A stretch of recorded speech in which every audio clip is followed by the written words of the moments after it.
안녕하세요. 옷을 요리하는 이제이예요. 베트남 여행 가서 입을 옷들을 다뤘던 지난 회차 영상 기억하시죠?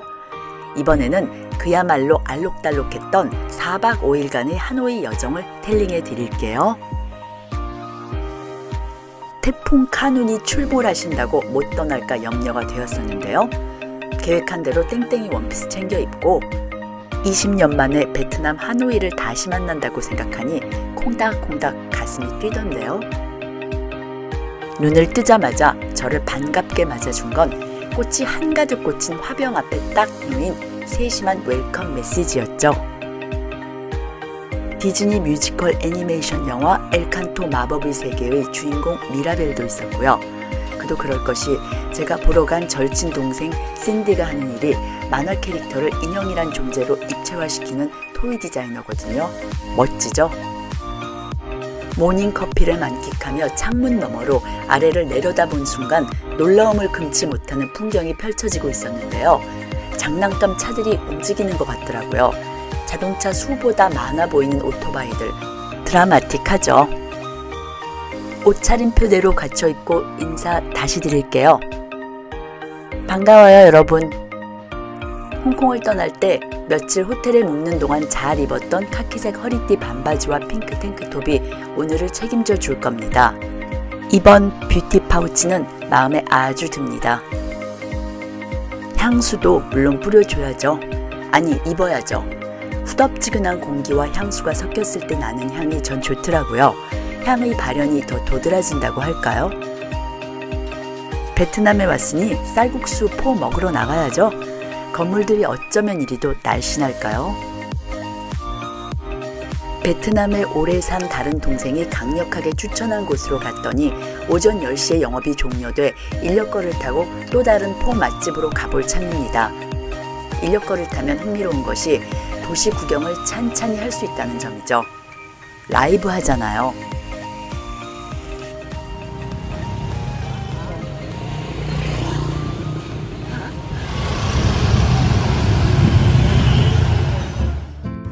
포텐 리꺽스라고 관광객들이 즐겨 찾는 포 맛집인데요. 여긴 밤 10시까지 하니 천만 다행이죠. 북부식 쌀국수는 꿔이라고 부르는 튀김을 곁들여 먹더라고요. 푸짐하게 제공되는 라임과 빨간 고추, 마늘 슬라이스를 넣은 식초가 기본 양념이고요. 어렸을 적 사이공, 그러니까 현 호치민 시티에 살 때 익숙해진 라임향 가득한 고기 국물의 신맛이 좋았던 모양이에요. 라면이나 우동 등 국수 국물에 식초를 종종 넣어 먹게 되더라고요. 침샘을 돋게 하는 작용이 있는 것 같아요. 어딘지 모르게 산뜻해집니다. 중국과 홍콩에서 죽과 같이 먹는 꽈배기 비슷한 빵 튀김을 포 국물에 적셔 먹을 수 있다는 건 처음 알았습니다. 도동! 첫 포 국물을 떠먹는 순간 너무 설레더라고요. 한 숟가락 맛을 보니 고기 국물 맛이 진해서 주는 감동은 있었어요. 라임으로 애워싼 육수의 맛은 색다른 감동을 주기에 충분하죠. 그런데 살짝 아쉬운 사실 하나만 말씀드리면 사각거리는 숙주와 향미를 더해주는 고수, 바질잎, 쿨란트로 등의 향채들이 빠져 아쉽더라고요. 어느 나라든 남부와 북부 음식의 차이는 있잖아요. 다 먹었으면 된 거죠 뭐. 배가 두둑해졌으니 걸어야죠. 걸어야 도시를 느끼고 그 느낌들이 쌓여 여행의 독보적인 멋스러움을 구축해 주니까요. 민트 그린과 베트남 참 잘 맞는 듀오죠. 갈증도 나고 비가 올 것 같아 걷던 중 빨간 외관이 특색 있어 보이는 카페가 눈에 띄어 들어갔는데요. 탁월한 선택이었습니다. 따스한 느낌을 고조시키는 형형색색의 인테리어가 딱 제 스타일이더라고요. 인스타그램이 생기면서 차 한 잔을 마시더라도 포토제닉한 공간을 찾게 되는 거 있죠. 전날까지만 해도 서울에서 짐을 싸고 있었는데 하룻밤 지나 알아들을 수 없는 말들이 오가는 장소에서 재롱 부리는 멍멍이들과 복스럽게 생긴 주인장의 아들로 추정되는 남자아이가 흥겹게 노는 모습을 보고 있다는 사실이 초현실적으로 느껴지더라고요. 여행의 묘미란 그런 거죠 뭐.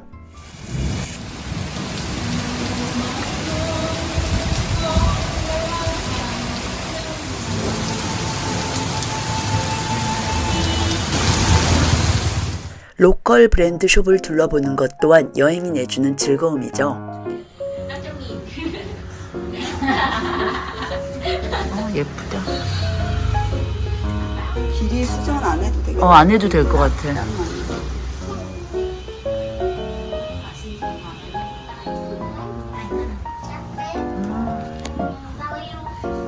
근데 여기 레이스가 이렇게 있고 편해? 너무 괜찮아. 네가 리넨을 좋아하는구나. 리넨 너무 좋아. 리넨이 왜 좋아? 되게 그 내추럴해 보이고 그냥 자연스러워서 고급지지. 그냥 구김 가는 건 괜찮아? 국인 가는 게 더 자연스러워. 더 자연스러워. 느껴지는 거라서.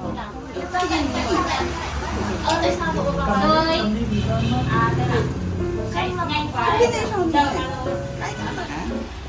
언니 이거 리넨 자켓 너무 예쁜데? 아무 데나 다 입어도 될 것 같아. 여기 잔잔한 자수가 있어가지고 너무 귀엽다. 언니 편하게 입을 수 있을 것 같은데요? 비가 그쳐 성 요셉 성당 앞에서 기념샷 한 컷을 남겼는데요. 노트르담 대성당을 닮은 건축 양식이 파리스럽죠. 어디를 가도 눈에 담기는 옷들이 있습니다. 색의 배합이 매혹적이죠.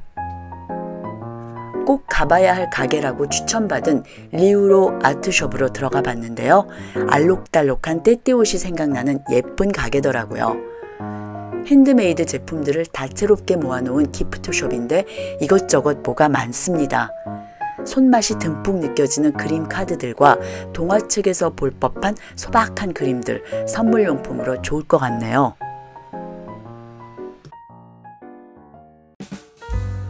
베트남을 제가 좋아하는 이유는 유럽스러운 색채가 묻어나는 건물들이 길 분위기를 운치있게 돋보여주기 때문인데요.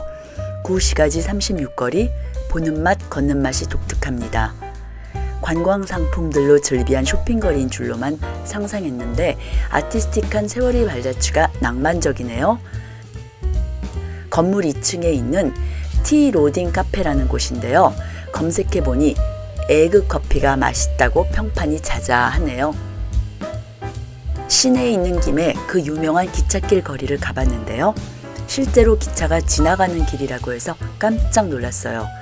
기찻길 양쪽으로 늘어선 카페들을 이용하지 않으면 기찻길 거리 안쪽으로 입장할 수가 없다고 해서 호객 행위를 하는 상인을 따라 2층 테라스 카페에 자리 잡고 반드시 맛봐야 하는 코코넛 커피를 마시며 기차가 지나가는 광경을 목도했는데요.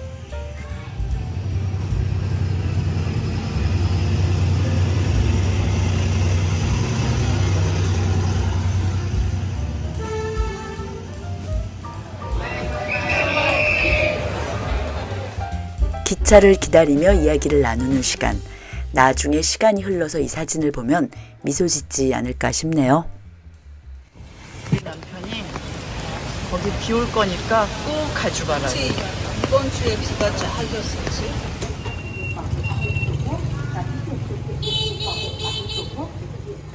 베트남 모자가 컬러풀한 것도 있었네요. 비 올 때 써도 좋고 부채로도 활용된다고 해요. 강을 품은 도시도 멋지지만 호수를 안으면 신비한 뭔가가 있는 것 같아요. 저녁을 먹으러 가기 전 호수가 내다보이는 루프탑 바에서 식전주 한잔하는 시간을 가졌는데요. 옷차림표대로 옷을 입지 못하는 바람에 계속 같은 옷차림을 보여드리는 것이 지루해 블라우스 가게에서 신디가 선물로 사준 꽃동산 블라우스를 기찻길 거리 카페 화장실에서 갈아입었죠. 동그란 빨간 반지가 확실한 포인트가 되죠. 제 거 아니고요. 토리 버치 팔찌도 잠시 빌렸어요.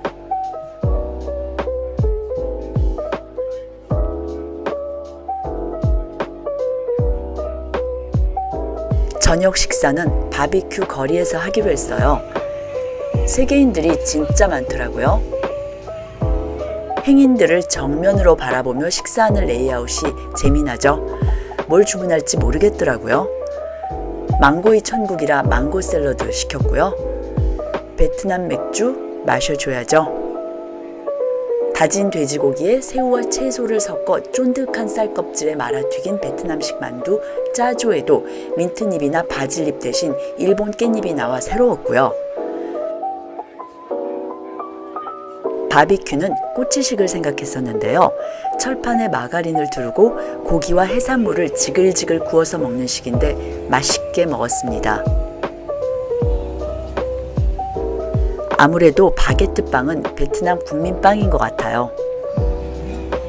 보아하니 바베큐 거리에서는 지나가는 사람들이 배우고 앉아있는 사람들이 관객이더라고요.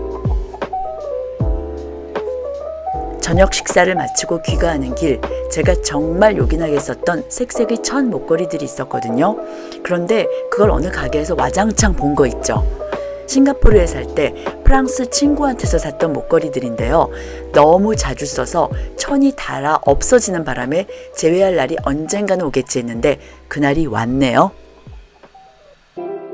이튿날 아침 식사는 약간의 페이스트리와 패션 프루트가 풍부하게 들어간 홈메이드 요거트와 과일들이었는데요.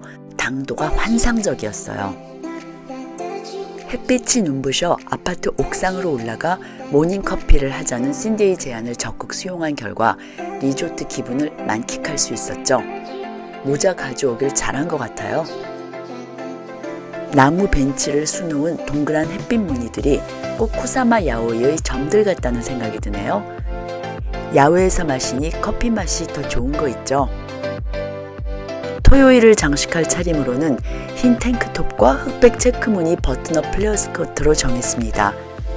터콰즈 블루 귀걸이로 시원하게 악센트 조금 주고요. 은은 섹시한 로즈 계열로 눈가를 꾸며봤는데요. 색은 얌전한데 광채가 반짝반짝 감도 있게 나는 것이 마음에 듭니다. 모자가 없었으면 별 임팩트가 없었겠죠. 토요일 점심은 하노이와 서울을 오가며 일하는 사촌동생의 초대로 요즘 들어 핫해진 식당 탄비를 찾았습니다. 하노이 가정식 음식점 예약이 힘들어진 건 미슐린 원스타 레스토랑으로 승격되면서부터라고 해요. 검은 콩 현미밥, 우거지 비슷한 채소 요리, 피쉬 소스 맛이 진하지 않은 공신채 볶음, 중국의 동파육스러운 돼지고기 조림 요리, 새우를 갈아 넣은 시금치국 등 전반적인 음식 맛이 중국의 북쪽 요리 같은 느낌이라 색달랐습니다. 식사 후 에그커피를 맛있게 한다고 데려간 곳이 20년 전 제가 묵었던 소피텔 레전드 메트로폴 하노이 호텔이더라고요. 1946년 이 호텔에서 근무하던 바텐더가 커피에 넣을 우유가 부족하자 계란 노른자로 대체하면서 에그커피가 탄생했다고 합니다. 클래식한 호텔 분위기와 오늘 입은 옷이 왠지 잘 맞는 것 같네요.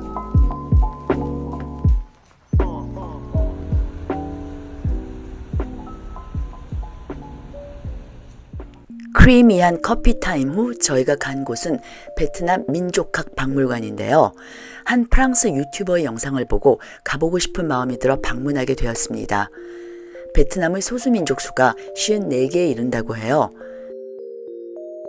중국에 살면서부터 소수민족에 대한 관심이 생겼는데요. 서남부 쪽에 자리한 소수민족 마을에서 구입한 민속적인 치마를 즐겨 입으면서 소수 종족들의 의복을 눈여겨보게 되었죠. 화면 왼쪽 까만 신발 보이시죠? 70년대 말에서 80년대 초 스위스에 살 때 저런 헝겊 신발이 유행했던 기억이 떠오르네요. 신기하죠? 나라마다 배 모양이 다른 것을 보면요. 이 기다란 대나무 스틱은 음력 달력이라네요. 핸드백인 줄 알았는데 밥을 담는 용도로 쓰인 물건이었다고 해요.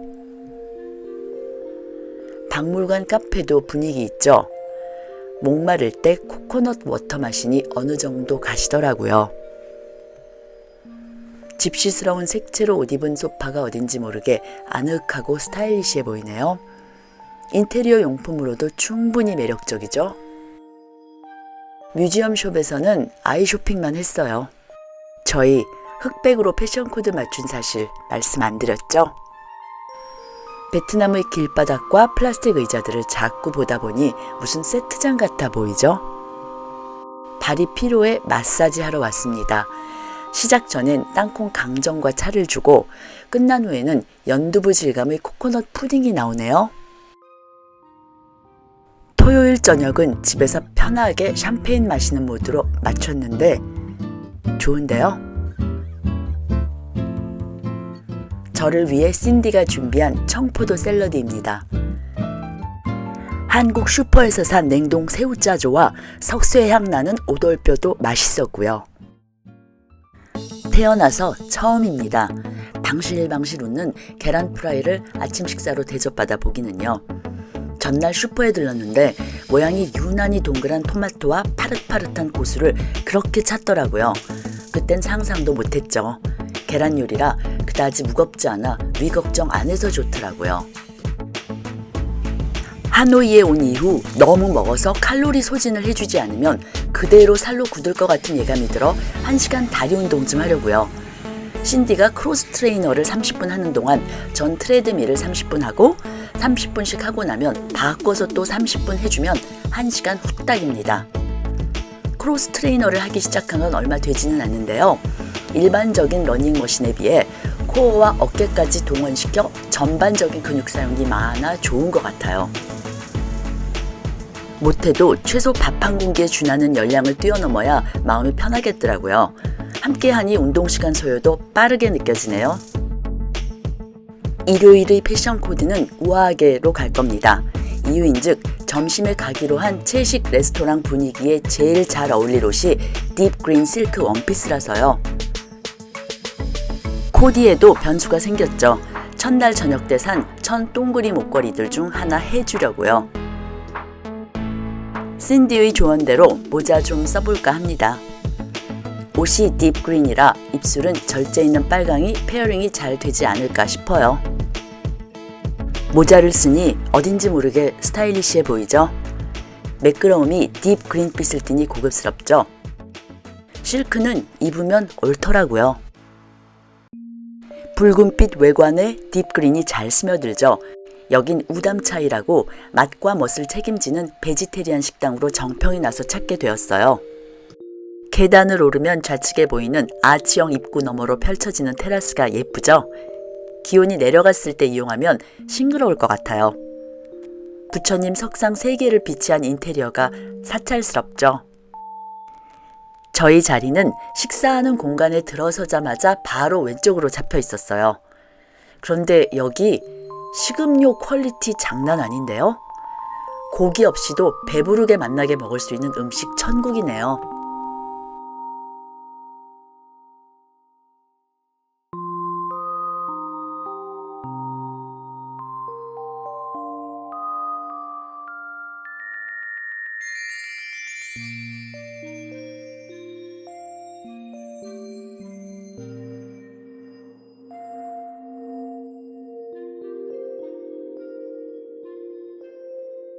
잣이 들어간 캐비지롤은 중국의 사천 요리스러운 구석이 있으면서도 좀 더 청량감이 있어요.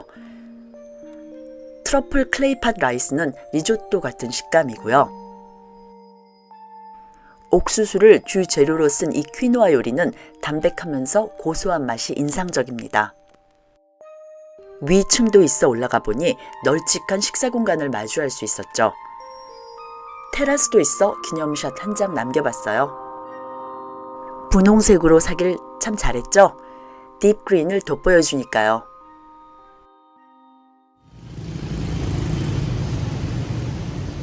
신디 말 맞다나 어깨 허리춤이 절로 나오는 맛을 폭풍 흡입했으니 또 걸어야죠. 왜 이렇게 의자들만 눈에 들어오는지 모르겠네요. 의자는 작은데 조개는 거대하네요. 서울로 떠나기 전 콩카페의 코코넛 스무디 커피를 꼭 마셔봐야 한다네요. 맛있긴 한데 전 기찻길 카페의 코코넛 커피가 왜 더 맛있게 느껴지는지 모르겠네요. 하노이에 와서 무슨 일이 있어도 먹어야 하는 것. 빤미를 아직 못 먹어서 유명하다는 가게로 와서 사갖고 들어가려고요. 내용물이 이렇게 여러 가지일 줄 몰랐어요. 딴 건 몰라도 전 오이와 무 당근 식초 절임, 향채가 있어서 안심입니다. 가슴이 두근두근한 거 있죠? 미용실에 왔어요. 가기 전 시원하게 머리 마사지 좀 받고 가라고 해서 받아봤는데요. 옛날 중국에 살았을 때 미용실에 머리 감으러 다니던 때가 생각이 나네요. 머리에서 때가 쫙 빠진 느낌입니다. 하노이에서의 마지막 저녁 식사는 망고와 빤미로 간단하게 먹으려고요. 빤미도 남쪽과 북쪽이 다른가 봅니다. 제 기억에 새겨진 사이공 빤미의 맛에선 오이와 햄, 빠떼, 식초에 절인 당근, 고수와 고추가 중요한 역할을 했거든요. 하노이에선 들어가는 재료들이 푸짐해 그 맛이 안 나네요. 시간이 지나면서 빤미의 내용물이 다채로워져서 그런 것 같아요. 정해진 날은 코앞에 놓이기 마련이죠. 도로의 표정만 봐도 월요일인 걸 딱 알겠네요.